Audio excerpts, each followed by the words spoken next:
Remember DOGE, the so-called Department of Government Efficiency? It was the Elon Musk-led federal initiative that wreaked all kinds of havoc in the name of saving money by reducing waste, fraud, and abuse. The Cato Institute, which is a libertarian think tank, found that DOGE reduced the federal workforce by 271,000 jobs. Right now, on the DOGE website, it claims to have saved the taxpayers $215 billion, which is a far cry from the $2 trillion in federal spending that Musk originally promised to reduce. And now, a New York Times analysis finds the actual number is still a fraction of that $215 billion that it currently claims to have saved. The New York Times analyzed 40 of DOGE's top savings claims, the contracts and grants that DOGE says it canceled to save the government money. It found that only 12 of the 40 were accurate. The Times attributes DOGE's inaccuracies to either double counting, misclassifying, claiming cuts that actually happened in the Biden era, or grossly exaggerating the savings. For example, the Times writes, quote, "At the top were 2 Defense Department contracts, one for information technology, one for aircraft maintenance. Mr. Musk's group listed them as terminations and said their demise had saved the taxpayers $7.9 billion. That was not true. The contracts are still alive and well, and those savings were an accounting mirage. Together, those 2 false entries were bigger than 25,000 of DOGE's other claims combined," end quote. Nonetheless, DOGE did actually make some cuts to the federal government, and they had devastating ripple effects. One of DOGE's most high-profile and consequential casualties was the United States Agency for International Development, USAID. It was our country's premier provider of humanitarian aid worldwide. It was a beacon of American values and soft power that started in the Kennedy administration and enjoyed bipartisan support for more than 6 decades. DOGE dismantled it. A team of researchers from Boston University estimates that the cuts to USAID have led to 740,000 deaths across the globe, most of them children who, without U.S. aid, died from pneumonia, diarrhea, and starvation. The dismantling of USAID could have even broader consequences. 2 former USAID administrators, one a Democrat, one a Republican, co-wrote a piece in The Hill this week where they said, quote, "Starting in the Reagan administration for 40 years, USAID developed and managed the Demographic and Health Surveys Program, a health statistics reporting system in 90 developing countries. It tracked death rates, birth rates, disease incidence, and novel disease outbreaks. This was our early warning system for novel diseases. Its destruction could lead to a new pandemic." It's important to note, USAID was not some random target. It was singled out in the ultra-conservative 922-page policy memo called Project 2025. In fact, DOGE's mass firings, shuttering the Consumer Financial Protection Bureau, slashing the Department of Education, these were all aims of or bodies that were targeted by Project 2025. To add insult to injury, at the end of the day, DOGE likely cost taxpayers money. According to an estimate last year by the nonpartisan nonprofit Partnership for Public Service, DOGE cost the government $135 billion due to paid leave for federal workers, lost productivity, and the costs of rehiring mistakenly fired workers. That analyst doesn't even include litigation costs incurred because of DOGE's actions or the effect of its cuts to the IRS, which ultimately reduced revenue collected by the government.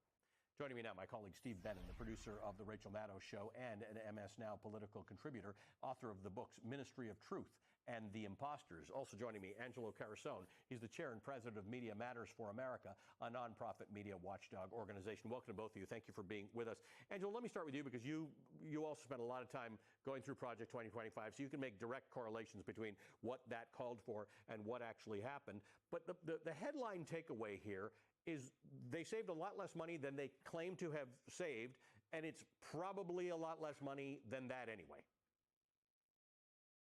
Did you lose or damage your car key fob? Did you know that more than 26% of drivers lose their keys yearly? Do you know how unpleasant it is?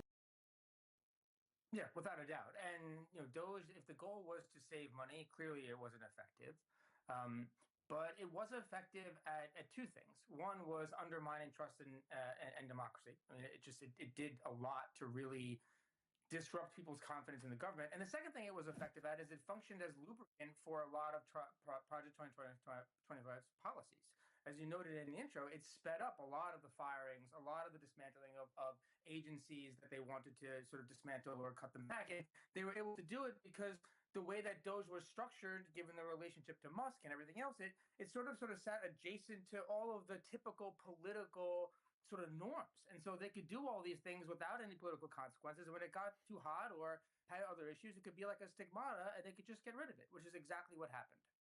So, Steve, part of the reason to connect this to Project 2025 is that this isn't the normal let's cut waste, fraud, and abuse, which, by the way, every major department has an inspector general whose job it is to kind of do that.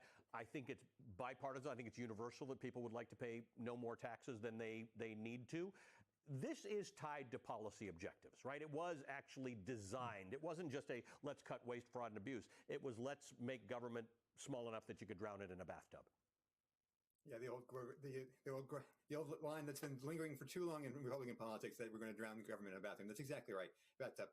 You know, we look back a year ago at this time. We had all these bold promises about it's going to save $1 trillion, $2 trillion. It was going to revolutionize government. There was all this hype in Congress, in the state legislatures. It was all going to be about this new system that Donald Trump and his party were going to revolutionize the entire way we do business in America. We're going to apply business-like principles to government. Well, here we are a year later. Government spending is up. Government is less efficient. DOGE ended up costing money. And the people who have suffered most are the people who can least afford to suffer most. And so this grand experiment that they launched a year ago at this time had been a failure in its own terms, and it's been a failure in terms of the consequences that the world is dealing with right now. But, Angelo, is it a failure in the eyes of Russell Vogt and the Heritage Foundation, the people who really believe that we shouldn't be spending money on these things, that if you stop giving people SNAP and you stop giving people benefits, they'll pull themselves up by their bootstraps and get a job? No, it wasn't a failure in their minds because in a few ways. One, any of the vestiges that were left in DOGE were moved into directly under Russell Vogt. But in broad terms, they had an actual agenda and a plan with Project 2025. And what DOGE basically did was sort of break the inertia, speed these things up, normalize them, make them more acceptable. So, for example, we left 65 international bodies over the last week. That is directly out of Project 2025. That should be gigantic news, right? But DOGE made that such sort of this random hodgepodge common practice. It normalized it. It made it less splashy. That as they start to implement more of the specifics of Project 2025, it sort of loses that newsworthy punch because it's old news. DOGE has already been there and done that. So Russell Vogt's not unhappy about it. Project Heritage Foundation is not unhappy about it because it created a bit of a veneer, some camouflage cover. For them to continue to drive through a lot of the minutia that is within Project 2025. And that's the long tail. When we talk about all the consequences, the costs are almost impossible to assess right now because they're still doing a lot of the things on the back of what DOGE paved the way for. And estimating those costs is going to take years because they have a long tail. Steve, it's all of a piece, though. The DOGE cuts, the big, beautiful bill, the shift in wealth from lower earners to higher earners, the biggest one in history. It's a piece, right? Not everybody's being cut. Not everything is being cut. In fact, we spent a whole lot of money in Venezuela that nobody understood why we were involved in, and it apparently wasn't for the reasons that we thought we were doing it in the first place. Money is being spent by this government willy-nilly. It's just not on poor and needy people. Oh yeah, it's being spent really well at the White House ballroom, for example, is on the way. Yeah, I mean, we look at this on a systemic level. We look at this in the larger, broader landscape, and what we see is this right-wing experiment. We see this right-wing ideology being implemented as we speak. It's as you noted, there's a lot of ways we can spend these resources, but we're not. We're cutting off ACA subsidies, for example, as of last week. These are people who are desperately in need of health care, and yet all of a sudden now their premiums are doubling and tripling. And so it's not as if there's no money being spent. In fact, government spending is up despite what DOGE was intended to do. And so it's just a matter of who's benefiting most. And right now, as part of this right-wing vision, it's the people who are benefiting most, the people who are Mar-a-Lago customers, not necessarily people who are most in need of the assistance. Johnson, why are you naked? Because my t-shirt sucks. Look at Gibson. He's wearing a true classic tee. It fits him tight in all the right places, but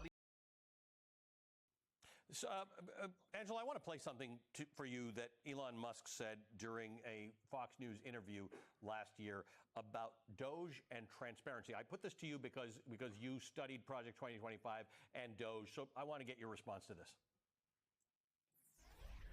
Well, everything that DOGE does is an open book. So I think the most transparent the most transparent organization in government ever. The most transparent organization in government ever. I mean, the things we know about DOGE, we often know because members of Congress went after them. There were things that were attempted in court. I wouldn't use that term to describe DOGE. Yeah, I wouldn't use that term. I certainly wouldn't. I think it was designed to create a cloud of obfuscation to avoid any real accountability or even assessment of what they were doing, except to smash through a bunch of these things. And I think the one thing that's sort of the side of that is that what DOGE really did that we're still dealing with is that it validated a lot of right-wing lies about the government. It basically said, we found the deep state. Here they all are. They're doing all this bad stuff. That's why we're rooting them out. Look at all this fraud. Even though, as you noted in the intro, they didn't really identify a lot of that fraud, all that things they were cutting, but they said, we found so much fraud.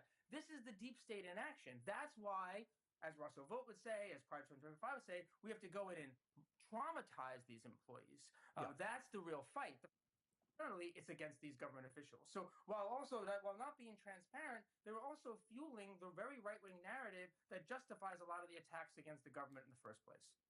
Guys, thanks very much for your analysis. As always, MS Now, Steve Bannon, and Media Matters for America's Angelo Carusone.